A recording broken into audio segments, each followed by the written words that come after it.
آج میں نے سپریم کورٹ آف پاکستان میں آرٹیکل 184(3) کے تحت پٹیشن دائر کی ہے، جس کے ذریعے میں نے کمشنر راولپنڈی کے بیان پہ الیکشن کمیشن کی طرف سے جو انکوائری ہوئی ہے اس کو چیلنج کیا ہے، نمبر 1۔ نمبر 2، میں نے چیف الیکشن کمشنر اور ممبران کمیشن کی تقرری کو چیلنج کیا ہے، چونکہ قانون یہ کہتا ہے کہ کوئی بھی سول سرونٹ 2 سال ریٹائرمنٹ کے بعد ری امپلائی ہو سکتا ہے۔ تو چیف الیکشن کمشنر خود جسٹس اکرام اللہ خان یہ 6 مہینوں کے اندر جو ہے دوبارہ انہوں نے ری امپلائمنٹ حاصل کی۔ پھر ایک قانون یہ بھی ہے کہ جو پنشن لیتا ہو وہ سرکار سے دوسری تنخواہ نہیں لے گا، اور اسی طرح جو وکلاء لیے ہیں ڈائریکٹ، چونکہ الیکشن کمیشن آف پاکستان کو آزاد ہونا چاہیے، اس کی انڈیپینڈنٹ حیثیت ہونی چاہیے۔ الیکشن کمیشن کے اپنے جو ملازمین ہیں ان کو کبھی موقع نہیں دیا گیا، تو ان گراؤنڈ پہ الیکشن کمیشن کو چیلنج کیا۔ تیسری بات جو ہم اس پٹیشن کے ذریعے اس عدالت عظمیٰ کے نوٹس میں لانا چاہتے ہیں وہ یہ ہے کہ کئی ایام سے election commission of Pakistan Tehreek Insaf کے امیدواروں کی طرف سے دائر کی گئی عذرداریوں کی سماعت کر رہا ہے، اور اب جو آرڈرز کر رہے ہیں وہ یہ ہیں کہ یہ ٹریبیونل بن گئے ہیں۔ سیکشن 9 الیکشن ایکٹ 2017 کے تحت پروسیڈنگ جو الیکشن کمیشن کے سامنے ہے وہ انکویزیٹوریل ہے، یعنی انہوں نے اپنا ہی فارم 45 ہمارے فارم 45 کے ساتھ چیک کرنا تھا، جو اتنا بھی نہیں کیا گیا، اور ملک بھر میں وسیع پیمانے پہ نتائج میں دھاندلی کی گئی۔ پاکستان کی آئینی، قانونی، جمہوری اور سیاسی تاریخ کی اتنی بڑی چوری کبھی نہیں ہوئی ہے، اور اپنی اہمیت کے حوالے سے یہ کیس جو ہے وہ انتہائی اہم نوعیت کا ہے، جس میں بنیادی حقوق انوالو ہیں پاکستانیوں کے، حق ووٹ جو چوری کیا گیا ہے۔ تو لہٰذا سپریم کورٹ آف پاکستان کے سامنے ان گزارشات کے ساتھ میں نے آج پٹیشن دائر کی ہے۔ میں نے اس میں یہ بھی استدعا کی ہے کہ حکومت سازی کے عمل کو 28 فروری سے قبل جو ہے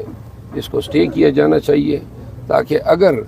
جینوئن جو امیدواران ہیں جو جیتے ہوئے ہیں ان کی ممبرشپ ریسٹور ہوتی ہے تو پورے یہ جو لینڈسکیپ ہے حکومت سازی کا وہ تبدیل ہوتا ہے۔ ہم نے اپنے تئیں بحیثیت سپریم کورٹ آف پاکستان کے ایک وکیل کے اور بحیثیت ممبر نیشنل اسمبلی آرٹیکل 5 آئین کے تحت یہ میری ایک ڈیوٹی ہے کہ میں ایسے سگنیفیکنس معاملات پہ اپنے فرائض ادا کروں، تو لہٰذا میں نے پٹیشن آج دائر کر دی ہے۔ امید ہے کہ جلد یہ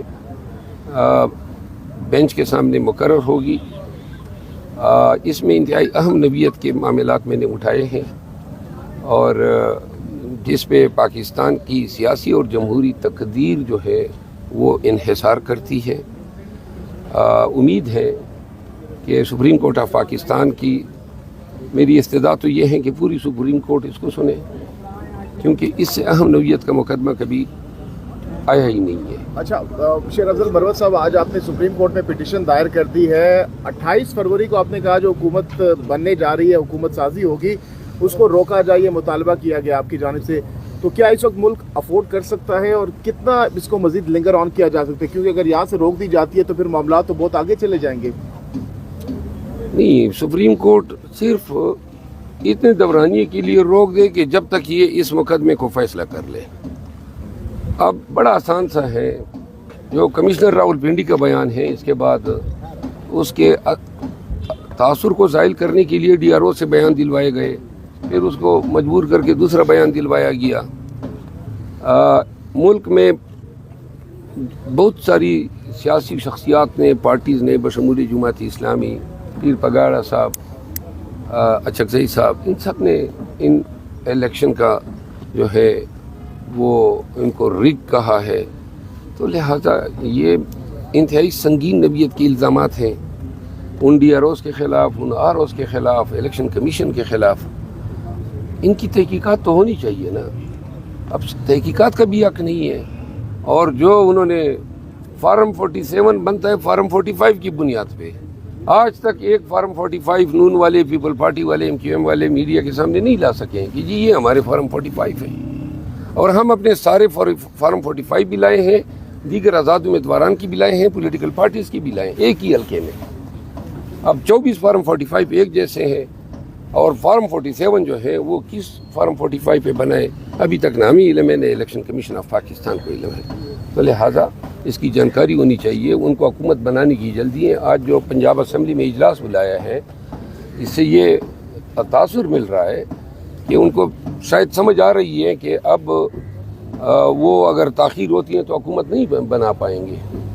تو لہٰذا یہ انتہائی اہم نوعیت کا مقدمہ ہے، اور شاید چند ایک ایسے مقدمے اور بھی آج دائر ہو رہے ہیں، ان سب کو یکجا کر کے سپریم کورٹ آف پاکستان سے التجا ہے کہ اس کو سنیں۔ PTI کی جانب سے احتجاجی کال دی گئی ہے پنجاب اسمبلی کے باہر،